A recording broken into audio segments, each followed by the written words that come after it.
Hey there. Sorry about that. I just 1 second, 1 second. Oh, here we go. hey, Okay. Hey, what's up? sorry about that. I had a student and the session went longer than planned, but how are you doing? Pretty good. A few questions. Yep. As far as it goes with, I guess the Jack Weston stuff with the diagnostic, am I knocking those out as quickly as I can, or am I kind of like going at a certain interval? I know that the Jack Weston, like the biochemistry has like a certain amount of like 166. Mhm. And I saw the schedule. I was like, okay, I don't know if I'm supposed to knock these out all in the same day. Um, Oh, yeah, no, let me see what I wrote for your schedule. But I don't expect you to take just one day for that. Here, let me see. Content diag. Yeah, I have it till Thursday. okay. If it takes longer, that's okay. We can make it like till like Saturday or something like that. But Oh, um I was just curious because I had knocked out the biochem one already, and I oh, was okay. Yeah, okay, yeah. So that seems to work out then. So for those 2 days and then another 2 days and another 2 days, yeah, that yeah. I'm working on the chemistry one at the moment. got And I just got access again back to my AMC account. yep. Totally forgot what the password was, so I had to get that fixed. But now I'm able to get the cars stuff. Yes, So I'll be working on that today and then tomorrow to catch up on some stuff. got it. So So yeah, okay. When you finish like one of the Jack Weston content diags, you can like review it. Um, have you reviewed it yet? The No, one. I haven't reviewed it yet. That was my other question. Is like I don't know if you want me to go ahead and review those. What I've been doing so far is like with the Anki cards, like the you told me to go through the equations one. Let me see here. Yep. Yeah. Central Yes. equations. Essential equations. Like I'm writing down like each one I don't know. Like I have like I'm using this app Notability to kind of write down like things that okay, I remember seeing this, but I don't remember how to do the equation. And I'll go ahead and write it down and then go through them. I don't know how many you want me to go through per day. And is that like 45 minutes to an hour just in general, or is that 45 minutes to an hour per like essential questions, biochem and behavioral sciences? Yeah, that's just in general. Because people usually ask me like how to approach Anki, like because uh they feel like there's a certain amount of cards that they need to get done, and then it like kind of builds on itself, and then it feels like, oh no, I'm like 600 cards behind. Uh, I don't like view it that way. I just think that if you're just doing 45 minutes to an hour of Anki a day, then that's enough. That's what you're supposed to be doing, as long as you just do a little bit every day. So as long as it, like as much as you can get done in that 45 minutes to an hour, space. Okay, sweet. And I guess more on like I guess when we're meeting up, what are we specifically talking about in our meetups? Mhm. Am I supposed to bring like a certain amount of questions to you, Yeah, or is it? yeah.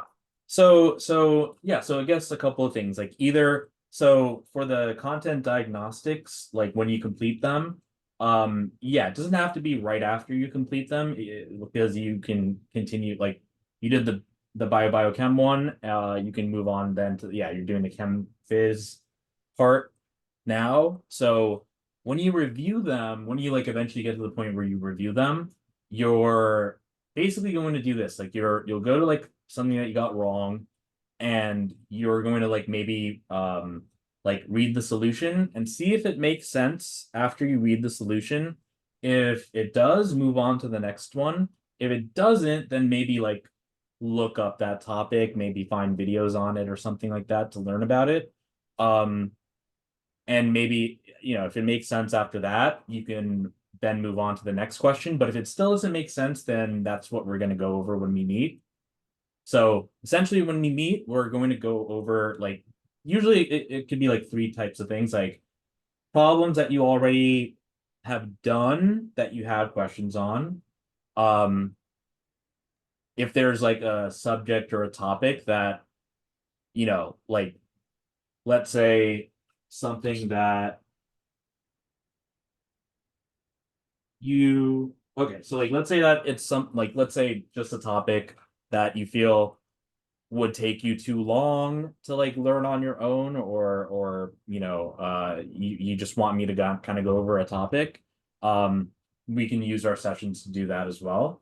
And we can also use our sessions to go over like passages and things like that. I think the last time we met we did a little bit of um wait, no, we didn't do anything yet, right? No, yeah, last time was just like intro, try to figure out what's going on and what I should start Got it. with. We made our the calendar. Um, let's see. I have access to the AMC ones Yep. now, but I'm not sure how they actually go and how many to go through per day, I guess. I got it. Okay. So let's see. So your content diag, how how long would you say you spend like on the 20th and the 21st? Like Mhm. how long would you say that you spent on that content diag? Content diag, about an hour and a half or so. There's like 166 questions. Mhm. And then I know I stopped about like halfway and gave myself like a 5 minute break or 10 minute break, and then I continued the rest of them. Um, and I knocked them out probably like an hour and a half. All right then.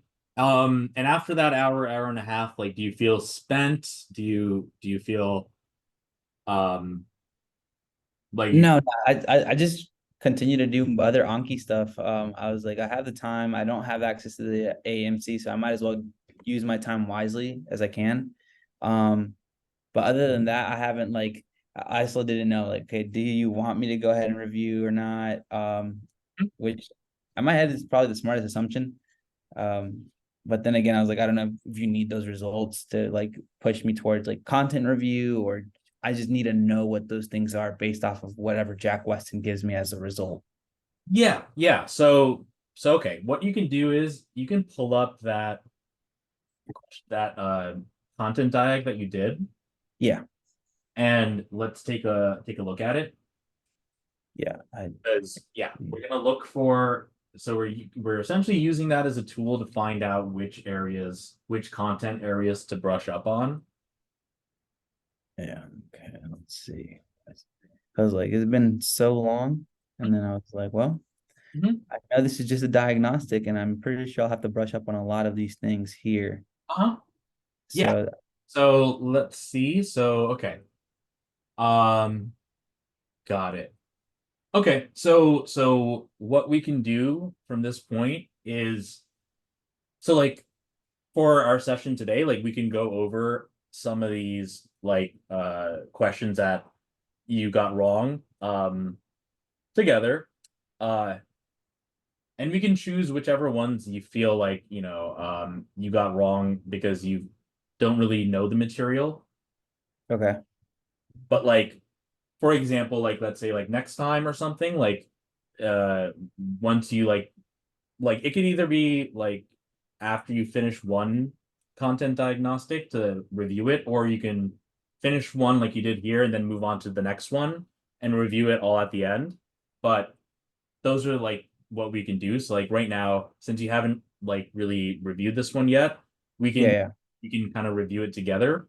But probably like the next time we meet, you will have already reviewed it. So you will yeah, have exactly, already had exactly. a couple of what is it? A couple of like questions that you wanted to focus on. Okay. Mhm. Let's see. Could we use like I guess half of the time to do some review content in here? Like this kind of seems a little more straightforward on me just going by and like going and reading the answer to know what it is. I'm not really like this one right here. Like I know this is probably me reviewing like the amino acids, the 21 I should know already. Oh, okay. So for something like, so like what you can also ask me, right? Would be like something like that. Like, hey, so I know I need to learn the amino acids. What would you recommend, how I learn them? And I can kind of show you like So either so like when we meet, it could be like, okay, you've exhausted all of your resources and you're using me for like that kind of last resort kind of thing. Or Okay. it could be like, I know I can use these resources to memorize the amino acids, but how would you? You can ask me like how would I? Okay. Yeah, Oh, definitely. So I guess how would I remember all these? yep. So let's talk about that. So I think that the best way to go over them, so I separate them into three categories essentially. So the first is if we have an amino acid that is charged. Okay. So what will that include? So it'll include the acidic amino acids. Okay. Okay. So there's two of these. There's aspartic acid, and its single letter abbreviation is D. There's glutamic acid, single letter abbreviation is E. Now, what do acids like to do? Acids like to ionize, or I guess add hydrogen ions to other things. So it would like to donate protons, right? Yeah, yeah. Okay. So if it donates, if it likes to donate protons, what charge would it have after it does that? If it donates, it would have a negative charge. Excellent. So these have negative charges. Okay. Okay. All right. Now, basic amino acids. So something that helps me is like his lies are dot dot dot. So that means histidine, single letter abbreviation H. The lies, what do you think that would be? Lysine. Hmm? Single letter abbreviation K. The R. Is it arginine? Or Mhm. argin Single letter abbreviation R. Now, what do bases like to do? bases like to it well, if acids like to give, those like to take, Yep. and those would probably be positive charges. Yep. Because they get protonated, right? Yep. Okay. Now, histidine is a very weird one that we can talk about a little bit more like later. So there's going to be something weird about histidine, but as of right now, we're just going to compare it like this. So we have the acidic ones, which will be charged negatively, charged. Basic Mhm. ones that'll be positively charged. So that's the first category. Now the second category. So if the first is charged, next I call partially charged or Okay. partial charge. Now that's just another way of saying polar, Okay. right? Because if we had, so let's say we have a ketone here, Hmm. the, tell me about the polarity of this. Ketones are, I believe, are those negatively charged? So, so the entire thing doesn't have a charge, right? Okay. No full-fledged charge, right? But what about partial charge? I'd say like the oxygen can be partially charged, Uh, depending on whether it loses a uh what's it called? A sigma bond. oh, talking about sigma bonds. Look at you. Okay, so cool that you know that. Now, okay, let's just think about this like in terms of electronegativity, right? Right, So oxygen is a very electronegative atom, which means it likes to take electrons. right, right. Um, now taking a whole electron would give you like an overall charge. But what if we're not taking the entire electron? What if we're taking just some of that electron density? So the oxygen being electronegative, being attached to the carbon here, will Mhm. give you will result in the oxygen pulling electron density towards itself, right? Right. So a dipole, could be drawn this way with like that arrow, right? Right. Tell me what that arrow thing means. The arrow thing there means that the forces are pushing towards the negative. Mm-hmm. So it's attracting the molecule towards that direction this way. Yep. So that oxygen, the arrow, like is pointing at the direction at which the electron density is moving towards. Yeah. And then that like cross that we put on the end of the arrow kind of looks like a plus sign. So Right. that can kind of also help you establish Right. that. So it's like attracting positive charges to oxygen's negative charge. Yeah, so this means that oxygen will have, so this lowercase delta that I drew is the symbol for partial. So this is a partial negative up where that oxygen is, and a partial positive where this carbonyl carbon is. Mhm.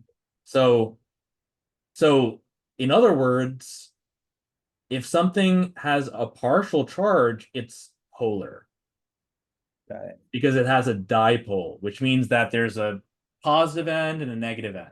And I don't mean fully positive or negative. I just mean partially positive, partially negative, right? Okay. So, okay, good. So things with a partial charge will be the things that are polar. So instead of saying memorize the polar ones, memorize the non-polar ones, start with charged, then partial charge, which will be the polar ones, and everything else will be non-polar, Okay. right? So, okay, for the partial charge or the polar ones, um, this question actually is very relevant to what I'm about to say. So I'm just going to start writing S, T, Y. Now, what are these? What do you think these are? Serine, tryptophan, Maybe or tyrosine. there's a tyrosine in there. So, okay, S is the serin, right? Okay. Now, what can you tell me about a serin? Uh, I couldn't tell you much right now. Okay, Honestly, okay, I haven't reviewed my amino acids in a sure, while. sure. Okay, so serin is one. What do you think that T is? T. I want to say it's. Well, I know TR is not going to be it. T. So These what? are single letter. They're single letter ones for the amino acids. Mhm. Ah, man, I can't tell you what T is right now. All right, let's list the ones that start with T. Oh, okay, so tryptophan, All right. tyrosine, Uh-huh. um, dang.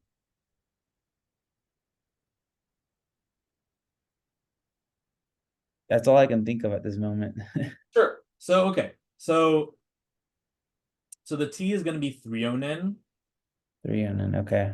all right? And the Y is Oh, the Y will be. I'm gonna be at a blank on this one as well. So we know none of them start with Y. So let's do the next best thing. Which amino acids have Y? Like have a Y in the name. Tryptophan does. All right. What else? Cysteine. All right, what else? Um, let's see. Arginine doesn't have it. So I'll just help you with that also. So it'll be a tyrosine. Okay, so I had already mentioned it. Okay, tyrosine. Yeah. So okay, what these all have in common is that they have a hydroxyl group. Okay. Now, this carbonyl group here that I drew, Mm-hmm. that, right? Okay. That Yes. is the most common electrophile that you will see on the test. The most common nucleophile that you will see will be the hydroxyl group. Okay. Now, um, okay, when I asked you about acids and bases, you essentially gave me like the Bronsted-Lowry definitions, right? Like, so like like there's the Arrhenius definition, All which right. which is like an acid makes hydronium, a base makes hydroxide. Okay. That Arrhenius definition is not very good because you know it doesn't account for all the acids and bases, right? Um, so when we're talking about acids and bases, you're by default going to be used the Bronsted-Lowry definition, which is the one that you gave me of an acid donating protons and a base accepting protons. Okay. Now there's one more type, which is the Lewis definition. The Lewis dot structure, that one. Oh, well, so that's just a way to help you Okay. like draw a structure, right?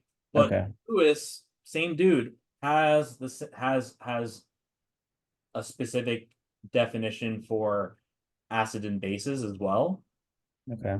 which is more relevant in organic chemistry when we talk about nucleophiles and electrophiles, right? So Let's see which one is like, I guess the one that can like, so that OH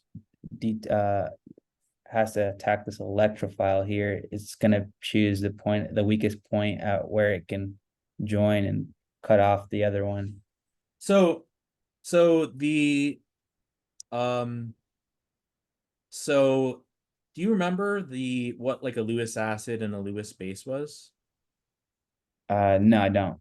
Okay, so a Lewis base is an electron pair donor. Okay. Lewis acid, electron pair acceptor. Yeah. Okay. Now, the hydroxyl group, right? Does it have any like electron pairs? Uh,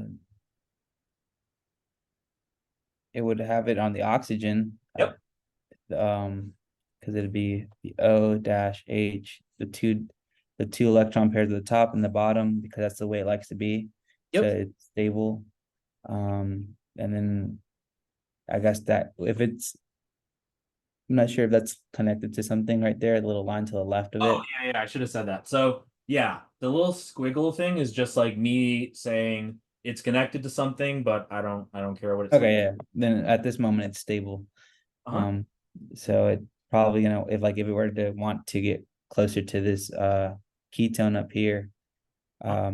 it would have to find a point where I guess this would deattach. So that probably that whatever it's attached to wouldn't exist. The hydrogen, your product side might have like water, and So then let's think about so if this is our nucleophile, which is, by the way, the Lewis base, mhm. let's think about that word, nucleophile, right? Phile means it likes it. What's the significance of the nucleo part? Nucleo, I would say like center. So that's true. Um, but it's not going to like really bind to the nucleus of an atom because, Yeah, in chemistry, like we're really just dealing with electrons. yeah. So let's think of like what else it could mean, right? Um, what charge would a nucleus have? Charge the nucleus have would be negative, I believe. What's in a nucleus? Of oh well oh of Hmm. an element or electron. Oh, I'm sorry. It's gonna be protons and neutrons in the middle, Yeah. electrons surrounding it. Sorry, I was thinking biology. All Um, right. Yep. like like So, a cell nucleus. mhm, mhm. Oh, okay, yeah. Got it, got it, got it. Oh, okay, okay. So, all right, what charge would an atom's nucleus have? Yeah, it would be positive because of the protons and the neutrons in the center. Good, good, good. So a nucleophile would like to bind to or donate electrons to something positive, right? Right, And when we speak of positive, we're also including partial positive. right. So it would want to bind, I guess, in that center end right there where that positive dipole is. Yes, perfect. So what would happen is this will attack the carbonyl carbon, forming a bond with it. And since carbon can only make 4 bonds, right? And it's Mhm. already has 4 bonds, I need to remove one so the electrons from this bond can go up to the oxygen here. Yep. And it'll be three pairs of electrons at the top. Mm-hmm. Um, which it doesn't like that, so it's gonna have to kick some off. Yeah, it'll come back here, and then I'm gonna just call this the leaving group. It'll kick Hmm. that guy off, right? Yeah. And you should end up then getting this, right? Yep. With that hydroxyl group now becoming the thing that's replacing that leaving group.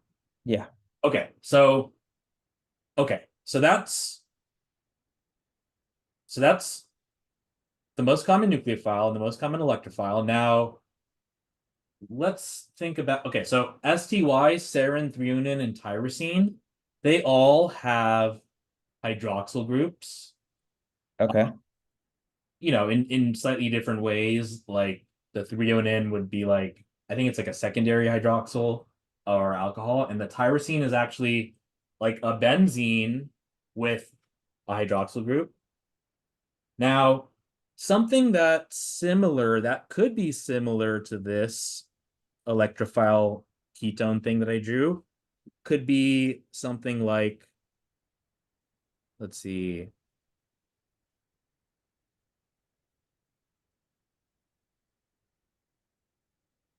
So what did I draw down there? So that's the looks like a part of the backbone of DNA. Okay. For phosphorus. So so what tell me more about it. Uh, so it looks like well, and I've seen this in like the DNA helix where it's connected to like the backbone to I think it's connected to the 5' end. Yeah. So here, I'm gonna make some space here. I'm gonna cover what I drew just to make some space. Oh, okay. That looks good, So yeah. so this um so okay, oh damn. So you mentioned in DNA, right? Yeah. And we have something like whatever, the base here, you know, the so by the way, it's a phosphate Yeah. Okay. Phosphate here. Yeah, okay. like that. And there's an OH here. And Mm-hmm. this is, let's say, another one with the base here, whatever, OH here. And then our phosphate. So when DNA polymerizes, right? Like you know how how it's important to know that you need to have a 3' end, Okay. right? Because what's so counting the carbons here from this oxygen that's the first carbon, that's the second, and that's the third, right? Right. And that third carbon has that hydroxyl group. So when it polymerizes, that hydroxyl group is going to attack. So just like a carbonyl group has that carbon with a double bonded oxygen, Mhm. the phosphate has the phosphorus double bonded to the oxygen, right? And Right, right.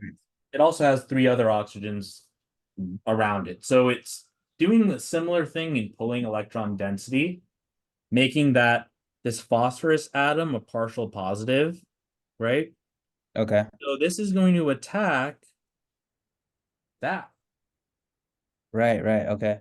right? And then, this will go up here, this will come back and break this off. Well, actually, in DNA polymerization, it doesn't break that off, so never mind, but it's just going to make a bond from that hydroxyl to the phosphate. So that's that phosphate backbone, right? Right. Okay. So that's I see the example what you're trying to say though. okay. Yeah. Yeah. So so okay. That's for DNA, right? Now for a something like, let's say like ATP, right? It would be like the same thing. The base would be like adenine, right? And Yeah. OH, but we would just have like three, whoops, of these like phosphate groups, right? Right. And in that case, you can actually then break one of the phosphates off,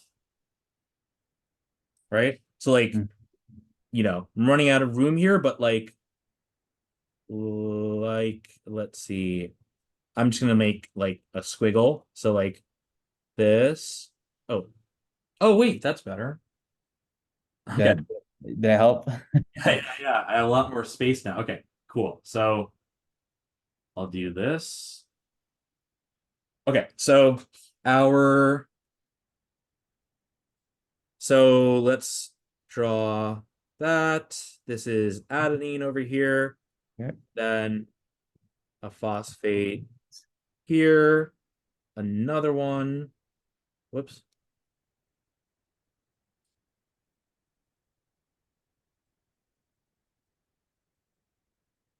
And another one. So this is ATP. Yes. And something that we do to so we name these phosphates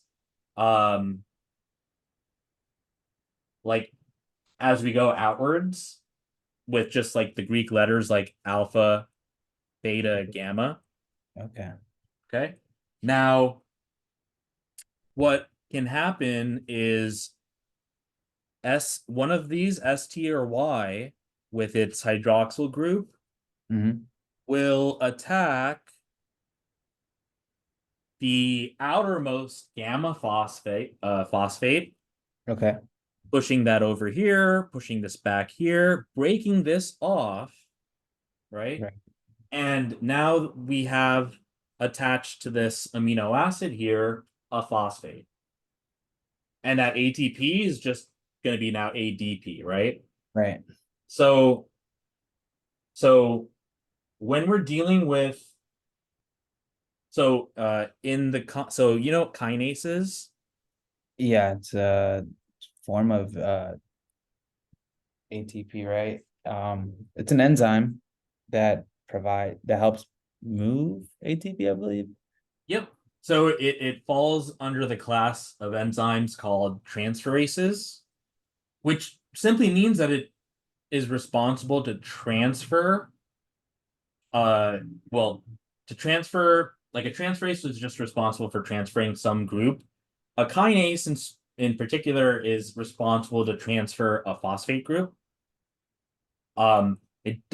That's all it means. Like it doesn't mean that because most of the time you'll see kinases add phosphates. All right. Doesn't mean that it only does that because you can also remove phosphates. So a kinase is just going to transfer phosphates. Okay. So, Mhm. but it can only do so with the amino acids S, T, or Y. So it has to use those to transfer the phosphate groups. Okay. So this first question here is asking about phosphorylatable amino acids. And Uh, yep, that makes more sense. yep. So yeah, it would be serine, right? Yeah. Okay, good. So yeah, STY is just a good way to just remember that they have in common hydroxyl groups as their, um R group or side chain. And those are the most common nucleophiles you see on the test, and carbonyl, most common electrophile, but you can see how a phosphate is similar to that carbonyl, right? Right. So yeah, so okay. So those are those three partially charged amino acids, which maybe I'll even write down. It means, in other words, polar. Okay, so we have these, and now if we if we go back to the acidic amino acids Mhm. with like aspartic acid and glutamic acid, like Right. those, let's see, like um so these would have some type of like carboxylic acid like side chain, right? Right. Now, what what functional group is kind of hard to hit it? Let me do it like that. What's that? It's an amide group, isn't it? Yes. Good. So I always like you want to think interdisciplinarily about everything. So like I guess we're not there yet, but like a peptide bond Mhm. is an amide. So exactly what you said. So in aspartic acid, right? We're going to, so aspartic acid, glutamic acid, their side chain will have a carboxylic acid group to it, right? Okay. But if you just replace that with an amide, right? That aspartic acid will now turn into asparagine. Mm-hmm. Which by the way is named after asparagus because it has a lot of asparagine in it. Yeah.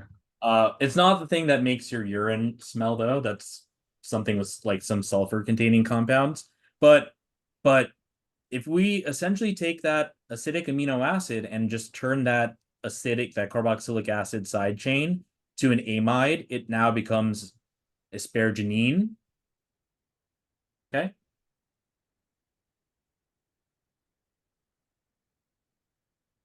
Sorry. Yep. Some quick. Mhm. Okay. Yeah, yeah, definitely. I see that for sure. So where you're grabbing aspartic acid and converting it to asparagine by knocking off the hydroxyl group and replacing it for the amine group. Yep. So so that's um so that's asparagine. Now, what if we do that to glutamic acid? Let's see. If we do that to glutamic acid. If it also has an OH group, and you distribute it with let's see. If you get asparagine, you get another amide group. So Hmm. let's see. The nines, asparagine.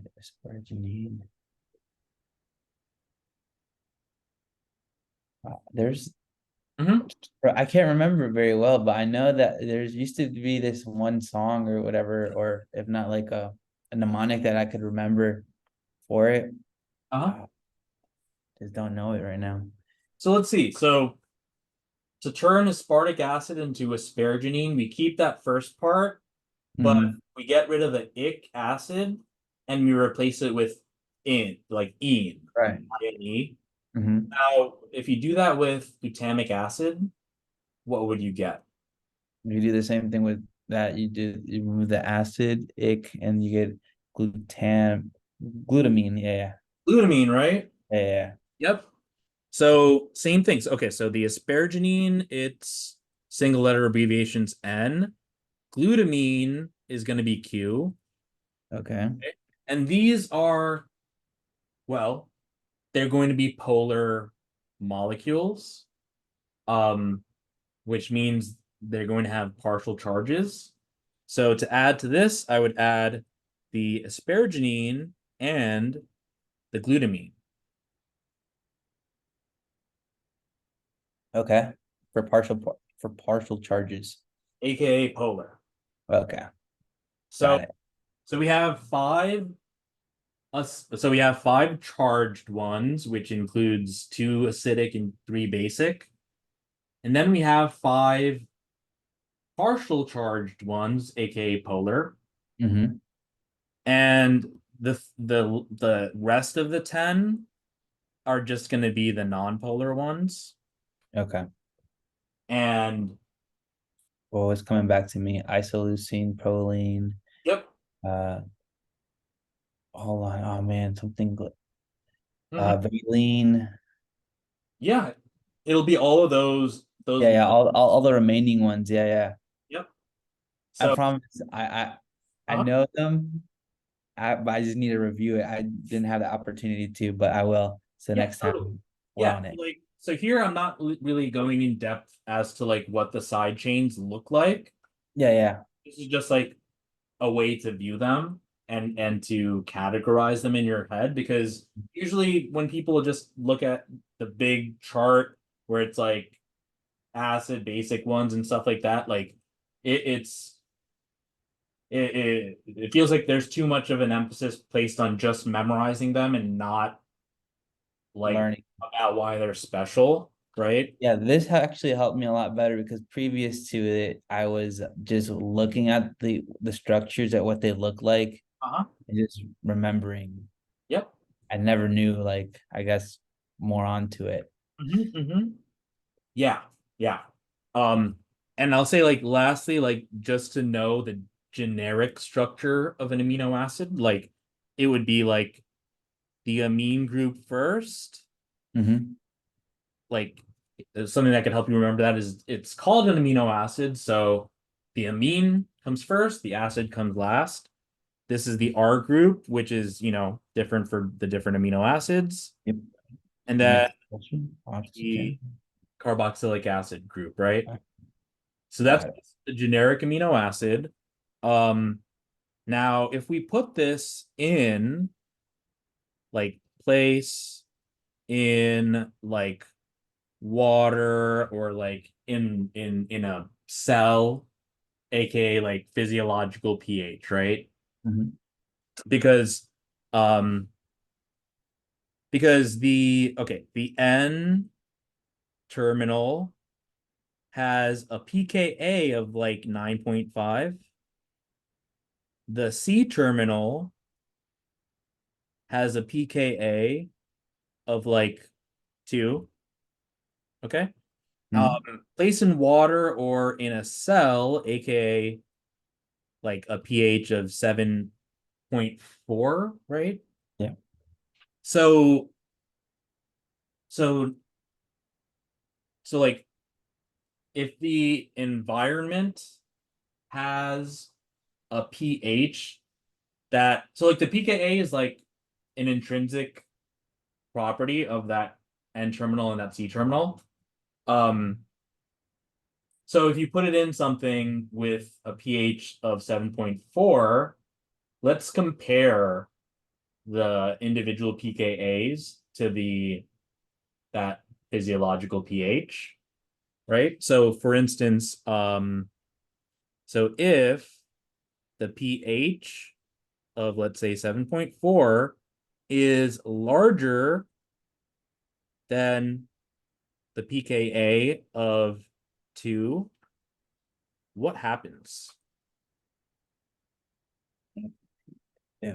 pH 7.4 is greater than pK of 2.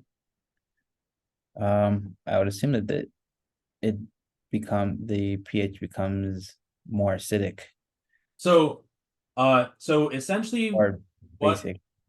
yeah, so you want to think about like the pKa of like the molecule, and then if you put it in something with a pH of 7.4, the environment, you can call that, the environment will have a higher pH.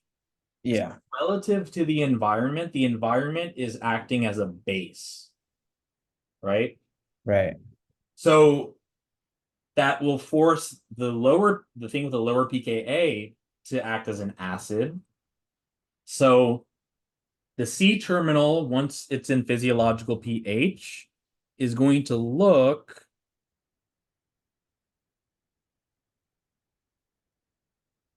like that. Okay.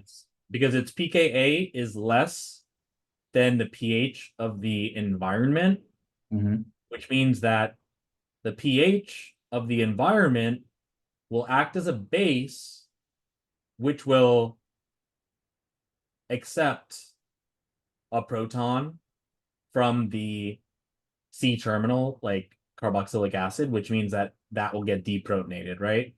Right. All right. Now, what about the N terminal? The N terminal, your pH of 7.4 is less than your pKa of 9.5. So the environment is more basic than your whatever you're dropping in it will be more acidic. When you say environment, what do you mean? Like if we're dropping the uh the N terminal within like let's say a beaker of water at 7.4, Yeah. it'll become to that I refer that to the environment. Yes. Like Yes. if I were to just drop it in there, Yep. it'll become more acidic because it's gonna lower down to whatever When you say it becomes more acidic, what? the N terminal. So if the pKa of the N terminal is larger than the Okay. pH of 7.4, right? Mm-hmm. Then the environment would act as a what? The environment would act as in I want to say an acid an Yep. acid. Yeah. So the environment will act as an acid, which means that that N terminal will get what? Will also be well the N terminal will if it's acidic will donate. So No, if the other one donated, this one should be receiving. yes. Uh-huh. So the environment so the environment is more acidic than that N terminal, right? So the Right. environment is going to act as an acid and donate a proton to the N terminal, right? Right. So it'll be NH3. Anything else? Let's see. And then Is it the just an NH3? oxygen,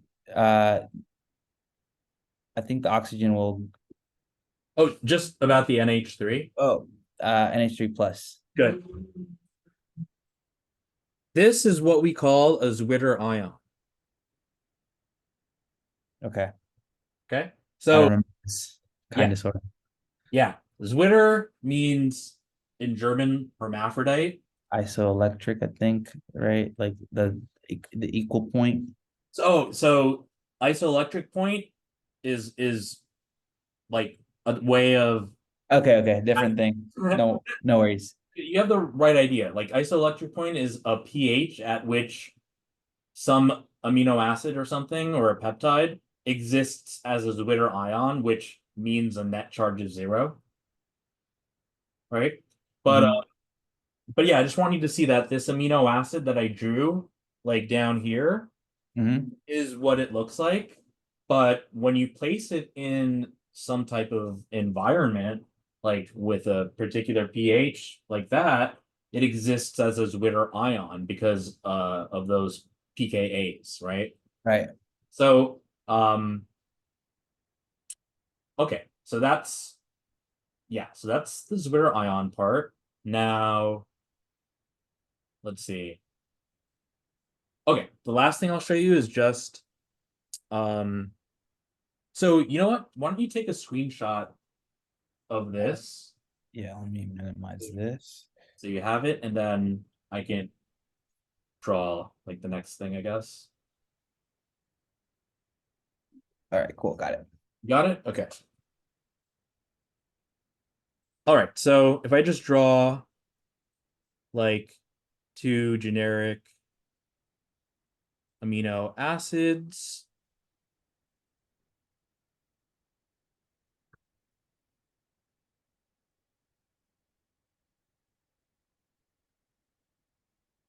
like that. So I drew, so like the OH of the first amino acid, I kind of drew with the H separate, like not Right. separate, but kind of like expanded. And Mhm. the amine group of the second amino acid, I made that H also kind of extended a bit. Right. Um, the reason that I'm doing this is that this box here, Will form a peptide bond. yes, yes. So the okay, so this would then look like, whoops. In the result, you get water. Uh-huh. So this would look like that.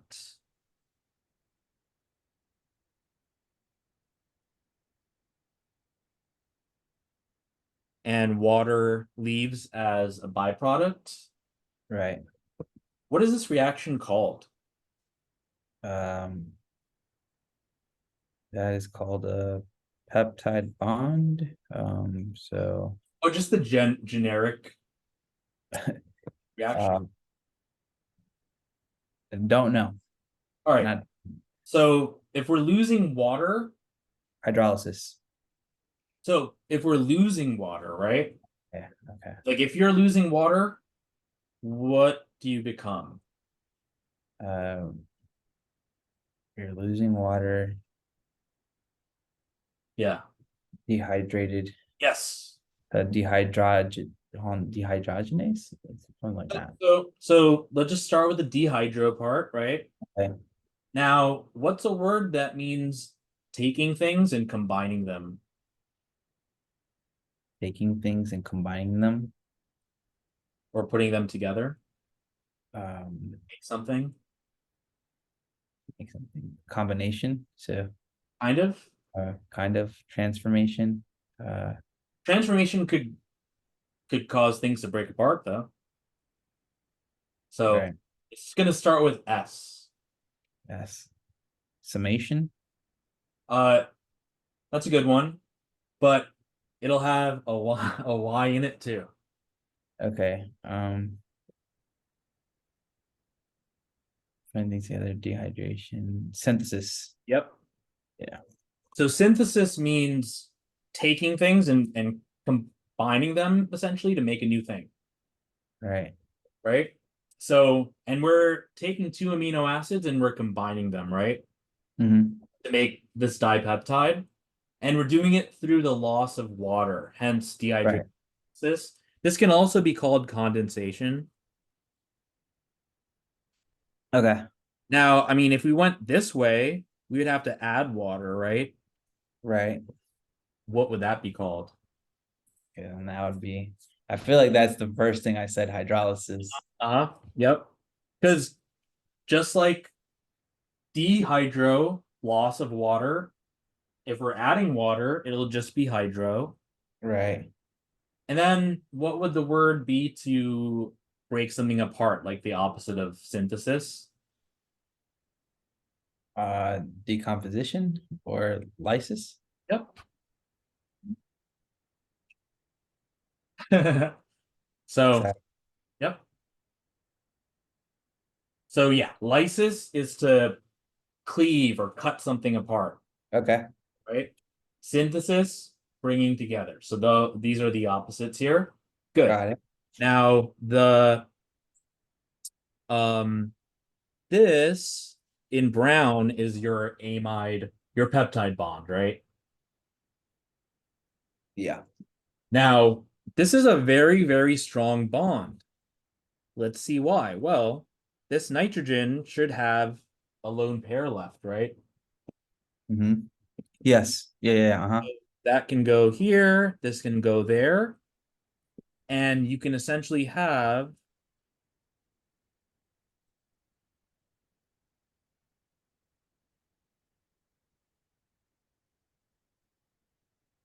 this Mm-hmm. resonance, right? Yeah. Yeah. Okay. Resonance structures. Yeah. Mm-hmm. Yeah. So resonance structures make things more stable because you're spreading the electron density over a wider area, Okay. which could also, there's many words for it. There's electron delocalization, right? Like, so like for instance, like something like, this would have like electron density here and here, right? Mm-hmm. But when it loses that proton, it can, whoops. They can shift that negative into a pi bond, I guess, or Yeah, well, that. negative can go here. This can go up there. Mhm. Give us that, which means that the electrons, instead of them being localized in these two locations, they're Yeah. spread across these three atoms. Okay. Which is, so whenever you can spread something, spread a charge or spread electrons Okay. across like a wider area, it's more stable because you're kind of getting rid of the polarity, right? A polarity, aka partial charge, means that there's a dipole, right? And something that can be very electronegative, like oxygen, something that's like going to have that its electron density taken away, like the carbon. So something like this, we just have electrons at these 2 points, right? Mm-hmm. But not at the carbon, right? Right. Carbon's partial positive. But once we have the resonance, it can be spread apart, including that carbon. So that's why resonance will make things become a lot more stable. Right. So, and this amide bond here, peptide bond here, Mm-hmm. undergoes resonance because that peptide bond has double bond characteristics because it can turn into a double bond. Okay. So yeah, so peptide So bond. it'll continue to jump back and forth from just different resonance structures depending on, I guess, what charges are on it. So so like so like I mean, like let's say we have A and B, and I drew like a forward arrow and a backward arrow. Mhm. That would be more along the lines of like A turning into B, B turning back into A. But for resonance, it's like an arrow like this with the two heads. Okay. So resonance isn't really it going back and forth between the two. It's really a superposition of the two, Okay. right? Like the most common example is like benzene, right? Where its resonance is going to be like that, right? Right. And are It these doesn't not called anomeres or anomers. yeah, yeah. That'll be someplace. That'll be in a different, slightly different thing. Okay. But this is just resonance. Like, yeah, because we're instead of like if it was going back and forth, we would draw arrows like that, right? Okay. But this, I guess this kind of looks like a negative sign, but it's supposed to be, I know, I get it. It's an arrow. yeah. So Yeah. what that means is that it's a superposition of the two of them, uh, which is why things with resonance are so stable. Right. Okay. So in the peptide bond here, we have that double bond to the oxygen, but we also have a double bond to the nitrogen of the amide group. They both exist simultaneously, essentially. Mm-hmm. That is what makes this so such a stable bond. Right. Right. Okay. I see it. Yeah. Like if we wanted to do hydrolysis of this, we would need like a strong acid or a strong base. Okay. Yeah. So, for example, that would be like, I'm assuming hydrochloric acid or. Yeah, depending on or something that's like able to denature that. oh yeah, so denaturing would be so so far this is just like what I've been drawing is just the primary structure, right? Mm-hmm. Um, but proteins can or peptides can start to interact with one another. Um, so Secondary, tertiary, and quaternary structures, right? And then I know that certain things will create denaturation, like temperature. Um, I guess if they, I think urea is another one that denatures things a lot too. yeah, so your primary structure is will be your peptide bonds, your amide bonds. Mhm.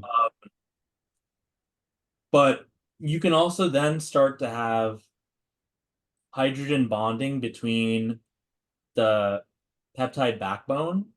Mhm. So that would essentially be between like one of the carbonyl oxygens.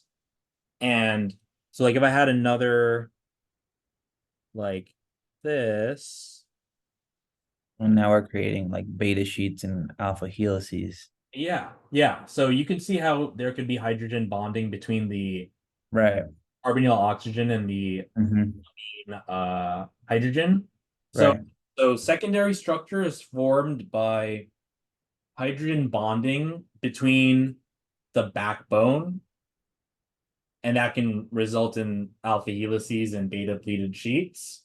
Um, but it's not going it's only going to be hydrogen bonding between the backbone, not it's not going to involve the R groups yet. Okay. But once you get to tertiary structure, that's going to include hydrogen bonding between the backbone. It will also involve like electrostatic interactions. Um, you could also have like disulfide bonds. Yeah. Okay. Yeah. Those, it's like That would what, be cysteine groups that are attaching to each other. yeah, yeah. So that would be like if you were so like if I had two cysteines here, and these got oxidized, they would make the disulfide bond. Mhm. Um, but the predominant type of interaction that creates the tertiary structure is hydrophobic interactions. Um, so what that essentially means is, so why don't you take a screenshot of this? I wouldn't say while you're saying that, are you saying that I think I know what you're gonna say, that the with the hydrophobic bonds, it creates the protein structure to go inward, Uh-huh. being anything that's hydrophilic outward on the outside within whatever environment. And Yeah, yeah. So you got your screenshot? yeah. Okay, so let's say we have some protein here. Let's say that let's say that these green regions are hydrophobic. Mhm. Um, so in our cell is predominantly water, right? So what happens here is so the water molecules will attempt to solvate these hydrophobic regions, um, creating like a solvation shell. Mhm. And that is like kind of like a rigid cage almost. Um, and if something's a rigid cage, it's very ordered. Right. And if it's very ordered, what could that mean? Very ordered. It's gonna be very hard to, I guess, uncrinkle it. And Uh-huh. Is there like a term for order or maybe the opposite? um term for order that I would use, Or not, the opposite. or the opposite of order. Yeah. Like Um Process. think of like disorder. Okay. What would the universe like to go towards?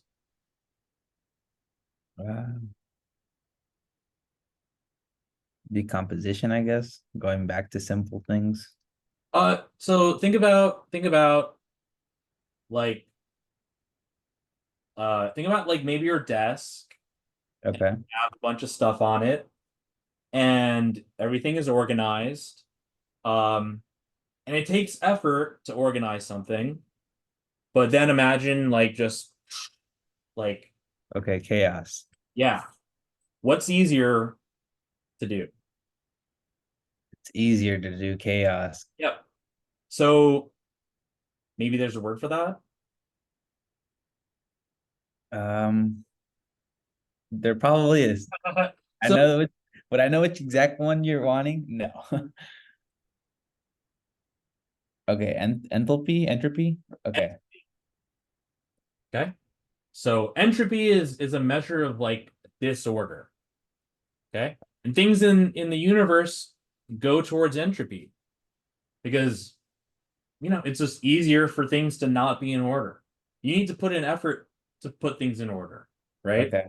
So okay, so now the like water molecules will form some type of solvation shell, which I'll just draw as like kind of like some lattice Okay. structure, some rigid cage, and some rigid cage has a lot of like order in it, right?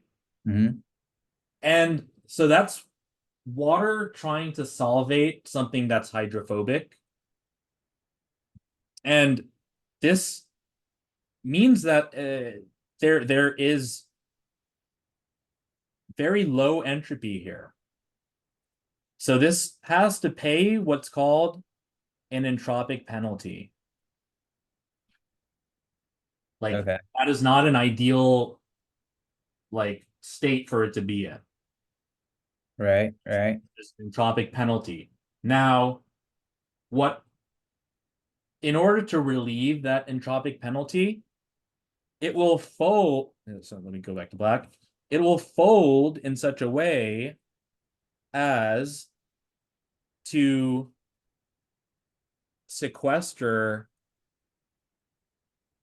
that the hydrophobic regions to be on the inside and therefore not exposed to the water around it.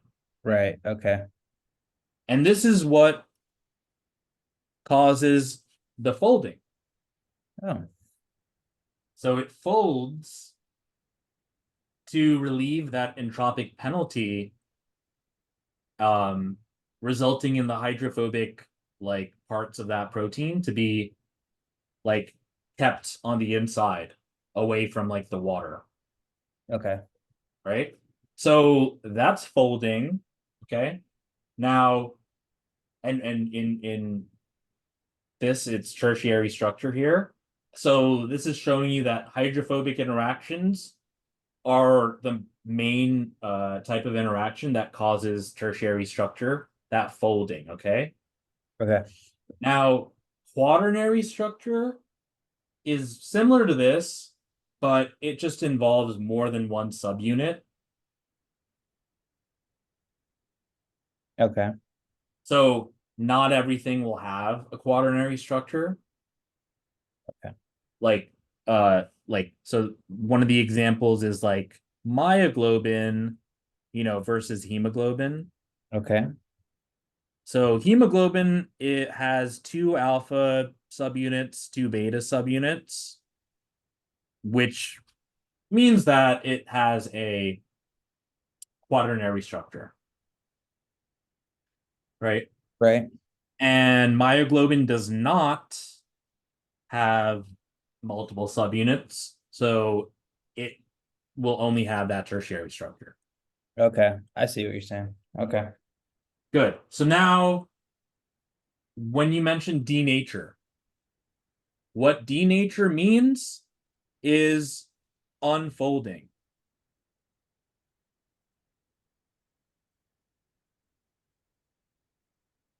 Right. Okay. So when you have things that cause denaturing, you're unfolding.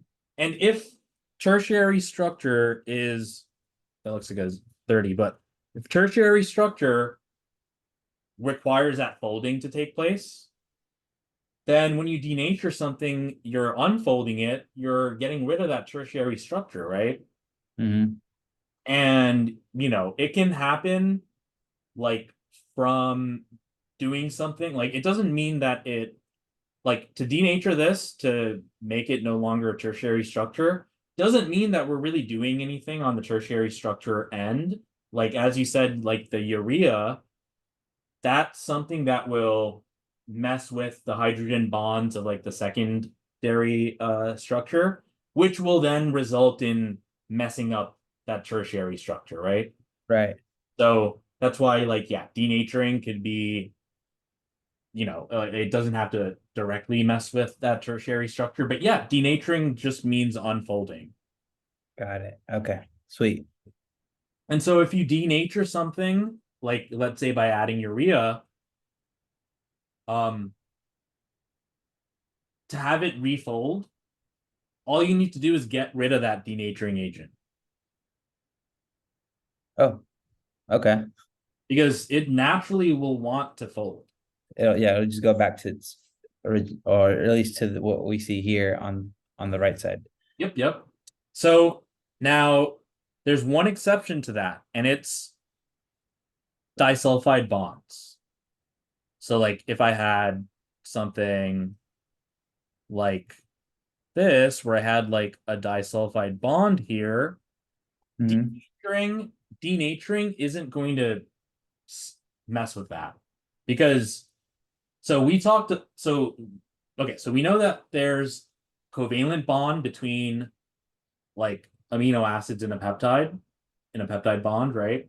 And then Mm-hmm. we talk about intermolecular interactions like hydrogen bonding, right? Which is just an intermolecular force, right? It's not like a covalent like real Right. real bond, right? Um, so so we have that for primary structure, which is why you're pretty much not going to get rid of that primary structure. And all of the other secondary, tertiary, quaternary structures are predominantly with hydrophobic interactions, electrostatic interactions, hydrogen bonding, all that stuff, which are also intermolecular forces, which are, not as strong as a covalent. But the only type of other bond that's a covalent bond is the disulfide bond. Mm-hmm. That is not easy to break. Um, Right. so so what you must do to break it is you have to reduce it. So that's where, so like in gel electrophoresis, you have like native, which is you just keep the protein as it is, denaturing, right? Where you unfold it and you get rid of all those intermolecular interactions, but you can't get rid of the disulfide bond and you can't get rid of the peptide bond, right? Right. And then there's reducing gel electrophoresis, right? Okay. And that's when you add a reducing agent to reduce the disulfide bond. Like when you reduce it, it'll give you like the two like thiol groups of like I'm this. assuming you add a hydroxyl group to this, maybe as a reducing agent. Sorry, say that again. Would you add something that has like a hydroxyl group in it to give you the SA or give you the thiol back to it? Oh, reducing agents. I mean, it could be like a variety of different things. Okay. Like for instance, like NaBH4, um, Li, lithium aluminum hydride. These are like some ones that come to mind. Okay. But but but yeah, so in order to break a disulfide bond, we need to reduce it. So we need to add a reducing agent. Mhm. And in order to make the disulfide bond, we need to oxidize the two cysteines, right? Okay. So unlike what I said about like if you denature a protein by adding like urea or something, and you want it to fold back, you just remove that denaturing agent, and it'll naturally do that. Whereas Okay. if you reduce and break the disulfide bond, and then you remove the reducing agent, it's not going to go back to normal because you've already broken that bond. So to Okay. revert it back to the disulfide bond, you would need to add an oxidizing agent. Okay. Okay. Definitely. So we don't want to do that. Yeah, yeah. At Unless you, least not unless we purposely want to do it, but yeah, yeah. naturally in the body, yeah, no. Yeah, because you'll see a lot of times like questions that'll be like, these are the, or like, let's say this is the native gel, and then this is denaturing. So we're kind of breaking it apart into like two different fragments. And then maybe in the middle could be like reducing as well as denaturing, where you'll probably then have like maybe three things or whatever. Hmm. You'll probably see it in like you'll always see it in this type of context. Right. So okay, so that's all that protein stuff. Um, any questions? No, so far you've been really good at explaining a lot of things. Awesome. Good. Um, let's see. I know we're at an hour now, I believe. See,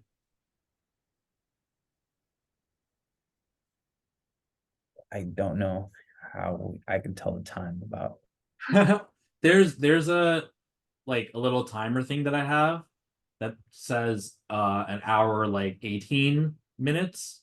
Okay. Um, but do you want like this to be the end of the session? I'll have to. I'm Yeah, actually sure. currently at the gym. Yeah, got it, got it, got it. Yeah, yeah, yeah. Trying to make some of these proteins, right? Yeah, yeah. So, well, actually, while we were talking, I was taking my pre-workout, Oh my yeah, what do you have in there? creatine, Like branched chain amino acids. and yeah, BCAA. I have Yep. some of that, and then my protein Yep. itself. Yeah. Yeah. So you're essentially, you know, bringing those building blocks in. Um, okay, awesome, awesome. So okay, that's all of this stuff, and this question kind of should make more sense now, right? Yes, this question definitely made more sense when we were talking about like Yeah. when you started with the nucleophile, electrophile, and then more of like on how to like categorize the different amino acids Mhm. um, from charged to partial charged, and everything else will be Yeah, I'll just say one last thing. The that you might see. So you might see something called phosphomimetic Mhm. amino acid. And that means so like the mim is like mime, like it's kind of like mimicking. Mimics. Okay. So this will just be so if an amino acid gets phosphorylated, it will take on a negative charge. So a phosphamimetic amino acid will not have the phosphate, but it will act like it does. So this would Mhm. just be something that would have a negative charge. Okay. So sometimes like glutamic acid, aspartic acid could be considered phosphamimetic. Ah, okay. Okay. So, Got it. all right, awesome. So, um, okay, so Um, you took screenshots of these. So, yeah, I got screenshots of those. If I ever wanted to, I guess I'm not exactly too sure how you do that. I guess like the posting of the different videos or which of them get posted. Um, uh-huh. how would I, if I wanted to review the recording along with like what we reviewed so far? Oh yeah, yeah. So let's see. Um, yeah, because like I'm pretty behind on like when it comes to like the videos that I've uploaded, but I'll try to like upload these like sometime this week, maybe. Um,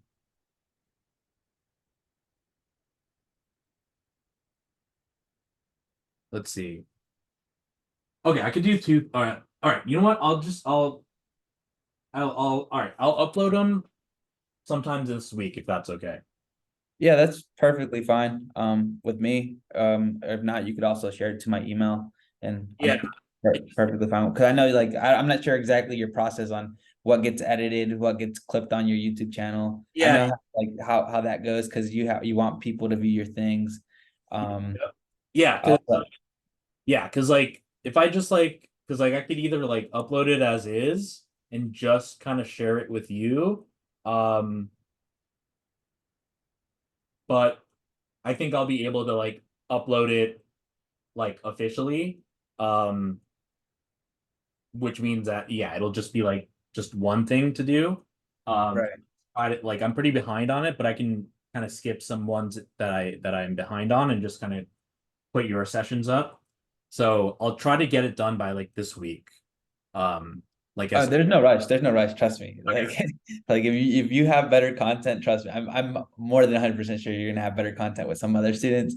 Oh no, no, no. This will be on it. I just have to. I have like so like I have to like edit it. I need to like kind of put in some. Yeah, do whatever you need to do. I am no in no rush right now. I'm in like Got phase one. I'm Yep, yep. still trying trying to adjust to this and make sure that I get caught up to speed. Got That it. way you can also get some good content potentially with like some of these other sections.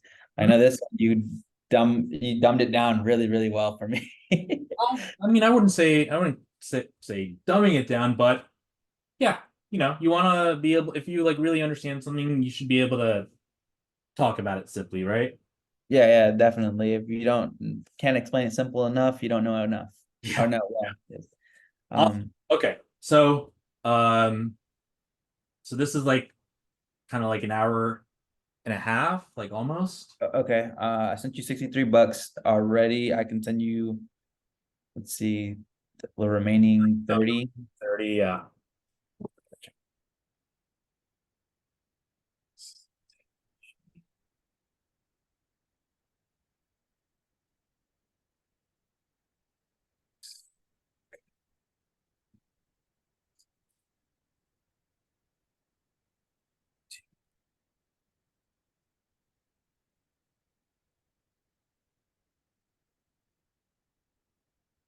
Okay. 32. When would you like to meet next? Yeah, so I guess I just go off of recommendation on like what you would recommend when like right now, actually honestly, I would say probably till either Monday next week to give me time to go through what I have to go through this week. Mhm. Um, So and that way I can okay tell you what exactly I don't know, have my questions ready. got it. Do you want to do then Or hold on, let me see my calendar. Here we go. uh So let's next see. next Monday, the 29th at 6 p.m. Eastern? 29th, 1, 2, 3. Can we do Tuesday the 30th? Okay. Do you want to do that same time, 6 p.m.? Yeah, 6 p.m. works. Okay. All right, I put you in for Tuesday the 30th, 6 p.m. Eastern, okay? Okay, sounds good. Awesome. Yeah, so yeah, you can finish up your Jack Weston content diag, go over it, and then you have some questions for me. Definitely. All right, awesome. Take care. I will see you like next Tuesday, okay? Sounds good. Thank you, Shane. All right, have a good one. See ya.